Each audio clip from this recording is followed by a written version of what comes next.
محترم سامعین و ناظرین، السلام علیکم ورحمۃ اللہ وبرکاتہ۔ آج کی ویڈیو دو باتوں پر مشتمل ہے، ایک اسلامی کیلنڈر اور ایک قرآن کریم کی تلاوت ترجمے کے ساتھ۔ اسلامی کیلنڈر یہ ہے، آج ہندوستان اور آس پاس کے ملکوں کے اندر چاند کی تاریخ ہے 26 ربیع الثانی سن 1444 ہجری، اور آج سعودیہ کے اندر چاند کی تاریخ ہے 27 ربیع الثانی سن 1444 ہجری، اور آج انگریزی تاریخ ہے 22 نومبر 2022 عیسوی، اور آج جو دن ہے وہ منگل کا دن ہے یعنی ٹیوزڈے۔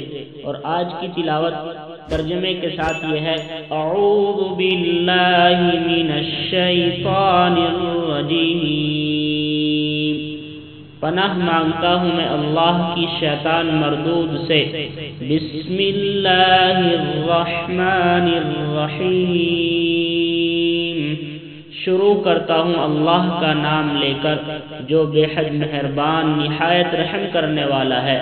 قل هو اللہ احد، اے نبی آپ کہہ دیجئے وہ اللہ ایک ہے۔ اللہ الصمد، اللہ بے نیاز ہے۔ لم یلد ولم یولد، نہ اس کی کوئی اولاد ہے اور نہ وہ کسی کی اولاد ہے۔ وَلَمْ يَكُنْ لَهُ كُفُوًا أَحَدٌ، اور نہ اس کا کوئی شریک ہے یعنی اس کا کوئی ساجی نہیں ہے۔ ناظرین، روزانہ اسی طرح اسلامی تاریخ اور قرآن کریم کی تلاوت ترجمے کے ساتھ جاننے کے لیے، سننے کے لیے اسلامک ڈیو چینل کو سبسکرائب کیجیے۔ السلام علیکم۔